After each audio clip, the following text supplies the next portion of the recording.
कि आप रास्ते में चल रहे हो और उतने में कोई पुलिस पर्सन आके आपको वहां पे रोक देता है कि अब आप उस पर्टिकुलर डायरेक्शन में नहीं जा सकते, तो तब क्या आप टॉर्ट में उसको सू कर सकते हो?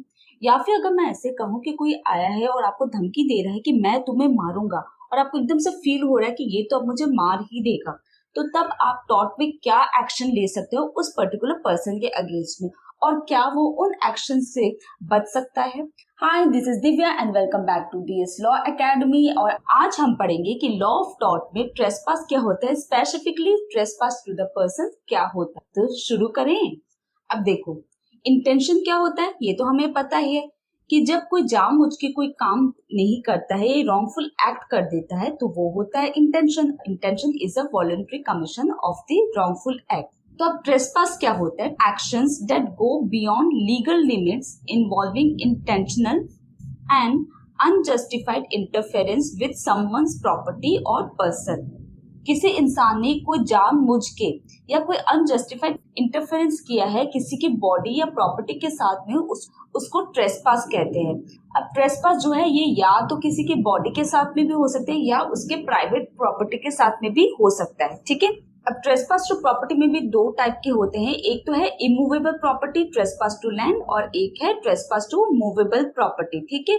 सेकेंड आता है ट्रेसपास टू पर्सन। इसमें तीन टाइप के ट्रेसपास हो सकते हैं, battery, assault and false imprisonment. ठीक है। तो आज की क्लास में हम यही तीन टॉपिक्स पढ़ने वाले हैं कि ट्रेसपास टू पर्सन में battery, assault and false imprisonment क्या होता है। अब देखो, ट्रेसपास तो हमें पता ही है क्या होता है। अब ट्रेसपास टू पर्सन क्या होता है? अब जहां पे किसी एक इंसान को ऐसे लग रहा है या डर लग रहा है कि उसके साथ कोई जबरदस्ती कुछ करेगा और वहां पे उसकी बॉडी में कोई इंजरी हो जाएगी या फिर उसके हाथ पांव कुछ टूट जाएंगे, तो उसको बोला जाता है ट्रेसपास टू पर्सन। ठीक है। अब ट्रेसपास टू पर्सन में पहला आता है बैटरी। अब बैटरी क्या होता है कि जहां पे एक पर्सन दूसरे पर्सन पे जबरदस्ती या बाय फोर्स बिना किसी लॉफुल जस्टिफिकेशन के डायरेक्टली या इनडायरेक्टली उस पर कुछ चोट पहुंचा रहा है, वो होता है बैटरी। ठीक है। तो battery consist of intentional application of force to another person without any lawful justification. तो इसमें कोई लॉफुल जस्टिफिकेशन नहीं होना चाहिए। ठीक है। ये अनलॉफुल होना चाहिए। और ये बैटरी कैसे हो सकती है? या तो डायरेक्टली हो सकती है या फिर इनडायरेक्टली भी हो सकती है। ठीक है। अब डायरेक्ट फोर्स क्या होगा?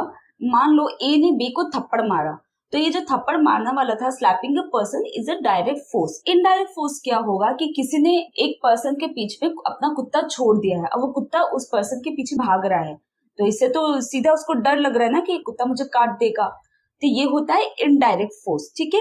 अब एक बैटरी के क्या क्या एसेंशियल्स चीजें हैं? पहला तो है डायरेक्ट या इनडायरेक्ट फिजिकल कांटेक्ट होना चाहिए। ठीक है। और वो जो फिजिकल कांटेक्ट होगा इसमें कोई लॉफुल जस्टिफिकेशन नहीं होना पड़ेगा, तभी वो बैटरी होगा। सेकेंड है यूज ऑफ फोर्स। आप जबरदस्ती ही उसके साथ कुछ कर रहे हो, और लास्ट में वॉलंटरली होना चाहिए कि ये आपने अपनी इच्छा से किया है, किसी के बहकावे में या बोलने से आपने नहीं किया, ये आपकी खुद की इच्छा थी करने के लिए। ठीक है। इसमें केस आ जाता है ले वर्सेस ग्लैडस्टोन 1909 का। ये बहुत पुराना केस है। इस केस में क्या हुआ, जो ले है ये एक प्रिजनर थी और ये प्रोटेस्ट कर रही थी अपने इम्प्रिजमेंट को लेके, तो ये चली गई हंगर स्ट्राइक में और ये कुछ भी खाने से रिफ्यूज कर रही थी कि इसको कुछ खाना नहीं था।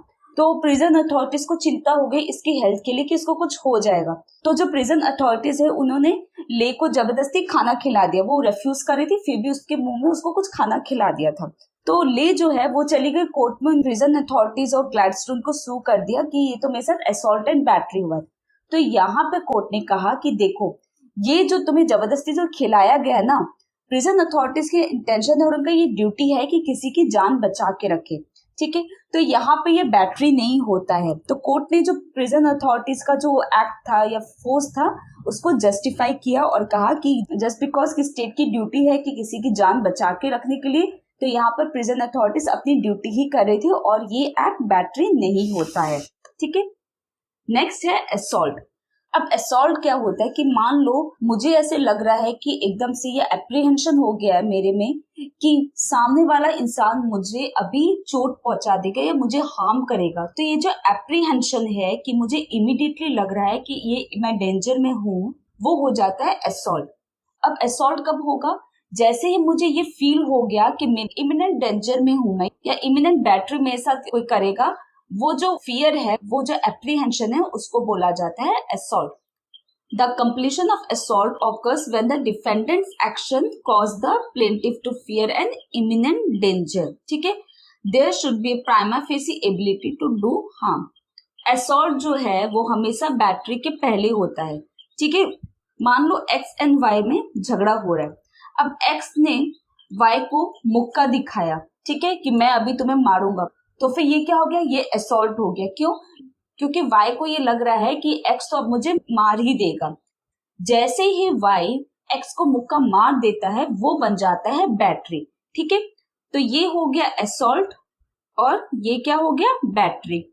अब लेकिन कई बार ऐसे होता है कि असॉल्ट होता ही नहीं है, सीधा बैटरी ही हो जाता है। तो जरूरी नहीं है कि सारे बैटरी असॉल्ट से ही हो। ठीक है, अब मान लो ए ने बी को पीछे से आके धक्का मार दिया, तो यहाँ पर बी के साथ में असॉल्ट नहीं हुआ है, उसको वो डर नहीं लगा कि मुझे अभी ए आके धक्का मारेगा। ए ने तो सीधा ही बी को धक्का मार दिया ना, तो यहाँ पर सीधा बैटरी हो जाता है, यहाँ पर असॉल्ट नहीं होता है। ठीक है, अब असॉल्ट होने के लिए क्या क्या एसेंशियल चीजें हैं? पहला तो है कि आपका इंटेंशन होना चाहिए। जब आप किसी को मुक्का दिखा रहे हो तो आपका इंटेंशन होना चाहिए कि आप अभी उसको मुक्का मारोगे ही। सेकेंड है apparent ability to carry out the purpose, कि आपके पास एबिलिटी होना चाहिए कि आप वो पर्पस पूरा कर दोगे। अब मान लो किसी के पास में दोनों हाथ ही नहीं है, ठीक है, वो हैंडीकैप्ड है, अब वो बोल रहा है कि मैं तुम्हें मुक्का मारूंगा, तो ये तो उसकी एबिलिटी नहीं है ना कि वो उसको मार देगा, तो यहाँ पर वो असॉल्ट नहीं होगा। ठीक है, आपके पास एबिलिटी होनी चाहिए कि आप जिस चीज का डर बैठा रहे हो सामने वाले बंदे का, वो करके दिखा दोगे। थर्ड है एप्रीहेंशन, जिसके साथ आप असॉल्ट कर रहे हो वो सामने वाले बंदे को एप्रीहेंशन होना चाहिए कि ये मेरे साथ अभी बैटरी करेगा। ठीक है, अगर एप्रीहेंशन नहीं, उसको वो डर नहीं लगा इमीडिएटली, तो फिर वो असॉल्ट नहीं कहलाया जाएगा। और लास्ट है नॉलेज ऑफ थ्रेट, कि जिसके साथ असॉल्ट होने वाला है उसको नॉलेज होना चाहिए कि मेरे साथ थ्रेट है। अब जहां पे किसी ने पीछे से धक्का मारा ना, वो असॉल्ट नहीं हुआ। क्यों? क्योंकि उसके पास तो नॉलेज ही नहीं थी ना, there was no prior knowledge that the person is gonna hit him, so that is directly battery, not an assault. ठीक है, अब हमने बैटरी पढ़ ली, असॉल्ट पढ़ लिया। अब और एक कॉन्सेप्ट है ट्रेसपास टू प्रॉपर्टी में, that is false imprisonment. False imprisonment का मतलब क्या समझते हो? इम्प्रिजनमेंट मतलब कि किसी ने आपको कैद कर दिया। फॉल्स इम्प्रिजनमेंट मतलब कि किसी ने आपको गलत तरीके से कैद किया। ठीक है, the imposition of a total restraint for some period however short upon the liberty of another without sufficient lawful justification। किसी ने आपको पूरी तरीके से रेस्ट्रिक्ट कर दिया है, रोक दिया है, भले ही वो 1 मिनट के लिए हो या 1 घंटा या 1 साल के लिए हो। ठीक है, और अब आप उस जगह से कहीं पर आना जाना नहीं कर सकते हो, और उसने जब आपको रेस्ट्रिक्ट किया है ना, उसके पास कोई लॉफुल जस्टिफिकेशन नहीं है, कोई रीजन नहीं है कि उसने आपको क्यों इम्प्रिजनमेंट किया है, वो हो जाता है फॉल्स इम्प्रिजनमेंट। ठीक है, अब फॉल्स इम्प्रिजनमेंट का क्या क्या एसेंशियल चीज होंगी? एक तो there should be total restraint on the liberty of the person. ये एक अगर इंसान है तो इसको पूरी तरह से रोका जाना चाहिए। ठीक है, फॉल्स इम्प्रिजनमेंट के लिए। अब मान लो ये जो एक इंसान है, ये इस डायरेक्शन में इसको दिख रहा है कि यहाँ पे गेट है, ये निकल सकता है इजिली, तो ये फॉल्स इम्प्रिजनमेंट नहीं होगा। क्यों? क्योंकि ये तो पूरी तरह से रेस्ट्रेंट नहीं हुआ ना। ठीक है, सेकेंड एसेंशियल क्या है? It should be without any lawful justification. इस इंसान को जब रेस्ट्रिक्ट किया गया है या इम्प्रिजन किया गया है तो कोई लॉफुल जस्टिफिकेशन नहीं होना चाहिए। ठीक है, अनलॉफुली इसको रेस्ट्रेंट करना पड़ेगा, तभी वो फॉल्स इम्प्रिजमेंट होगा। ठीक है, अब फॉल्स इम्प्रिजनमेंट जो है वो क्रिमिनल लॉ और सिविल लॉ में दोनों में ही पढ़ा जाता है। क्रिमिनल लॉ में 2 टाइप के रेस्ट्रेंट होते हैं, एक तो टोटल रेस्ट्रेंट और दूसरा है पार्शियल रेस्ट्रेंट। टोटल रेस्ट्रेंट मतलब जब उस इंसान को आप टोटली हर तरह से उसको आप रेस्ट्रिक्ट कर देते हो। पार्शियल रेस्ट्रेंट मतलब किसी एक डायरेक्शन में आपने रेस्ट्रिक्ट कर दिया, या उसके पास में जगह है, मीन्स टू एस्केप है कि वो कहीं से निकल सकता है, वो होता है पार्शियल रेस्ट्रेंट। अब क्रिमिनल लॉ में टोटल रेस्ट्रेंट और पार्शियल रेस्ट्रेंट ये दोनों ही ऑफेंस है। ठीक है, सेक्शन 340 ऑफ आईपीसी या बीएनएस के अब ये सेक्शन 126 क्लॉज 1 में इसको डिफाइन किया गया है, और partial restaurant section 339 of IPC और बीएनएस के 127 क्लॉज 1 में इसको डिफाइन किया गया है कि पार्शियल रेस्ट्रेंट क्या होता है। ठीक है, सिविल लॉ में फॉल्स इम्प्रिजनमेंट क्या है? वही that the person must have been completely deprived of his liberty to move beyond limits. ठीक है, अब यहाँ पे एक बहुत ही इंटरेस्टिंग केस आता है, बर्ड्स वर्सेस जोन्स। अब क्या हो रहा था ना, एक जगह में बोट रेस हो रहा था, तो उसके वजह से रोड को बंद कर दिया गया। तो बर्ड आए, इनको अब उस पर्टिकुलर डायरेक्शन में कहीं पर रोड क्रॉस करनी थी, तो दो पुलिसमैन आए और उन्होंने बर्ड को कहा कि आप इस डायरेक्शन में नहीं जा सकते, आप वो दूसरा डायरेक्शन ले लीजिए। तो बर्ड अब मना कर दिया कि मुझे तो इसी डायरेक्शन में जाना है, मैं दूसरे डायरेक्शन से नहीं जाऊंगा। तो वहां पर वो खड़े हो गए। तो बर्ड ने क्या किया ना, बर्ड कोर्ट में जाके जोन्स और एक जो पुलिसमैन था उन दोनों के अगेंस्ट में केस फाइल कर दिया और कहा कि इन दोनों ने मुझे फॉल्स इम्प्रिजमेंट किया है। तो यहाँ पे कोर्ट ने कहा कि देखो, आपको ना पार्शली ही ऑब्स्ट्रक्ट किया गया था, आपके पास दूसरा रास्ता था कि आप जा सकते हो। अब जहां पर पार्शल ऑब्स्ट्रक्शन या डिस्टर्बेंस होता है वो इम्प्रिजमेंट नहीं कहलाया जाएगा। ठीक है, फॉल्स इम्प्रिजमेंट तभी होता है जब आपको पूरी तरह से रेस्ट्रिक्ट कर दिया गया हो और आप जा ही नहीं सको, लेकिन आपके पास यहाँ पर चॉइस थी कि आप दूसरे डायरेक्शन से जा सकते थे, तो ये फॉल्स इम्प्रिजमेंट नहीं हुआ। ठीक है, अब फॉल्स इम्प्रिजमेंट में डिफेंडेंट कौन कौन से डिफेंसेस ले सकता है कि वो उस केस से बच सके।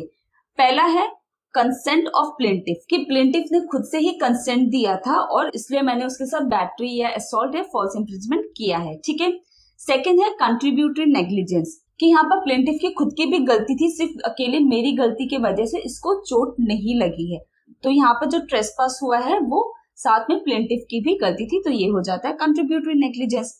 थर्ड है सेल्फ डिफेंस। अब मान लो कोई पर्सन आके आपको सामने से मुक्का मारने की कोशिश कर रहा है, अब वहां पे आपने उसका हाथ एकदम से पकड़ लिया और उसके वजह से सामने वाले पर्सन को लग गई चोट, तो वहां पे वो सामने वाला पर्सन बैटरी के अगेंस्ट में आप पे कोई केस फाइल नहीं कर सकता। क्यों? क्योंकि यहाँ पे आपने खुद का बचाव किया है, यहाँ पे आपने सेल्फ डिफेंस लिया है। ठीक है, फोर्थ है प्रिवेंशन ऑफ ट्रेसपास। अब डिफेंडेंट यहाँ पे बोल सकते हैं कि मैं तो ट्रेसपास होने से बचाने के लिए, उसको प्रिवेंट करने के लिए ही मैंने वो एक्ट किया था, इसलिए ट्रेसपास यहाँ पर हो गया, तो ये भी एक वन ऑफ द डिफेंस है। ठीक है, फिफ्थ है पेरेंटल अथॉरिटी। अब पेरेंट अगर कोई अपने बच्चे को थप्पड़ मार रहा है कि उसको कोई गलत काम करने से रोकने के लिए, तो ये पेरेंटल अथॉरिटी है, यहाँ पर बच्चा जाके केस फाइल अपने पेरेंट के अगेंस्ट में नहीं कर सकता। सिक्स्थ है स्टैट्यूटरी अथॉरिटी।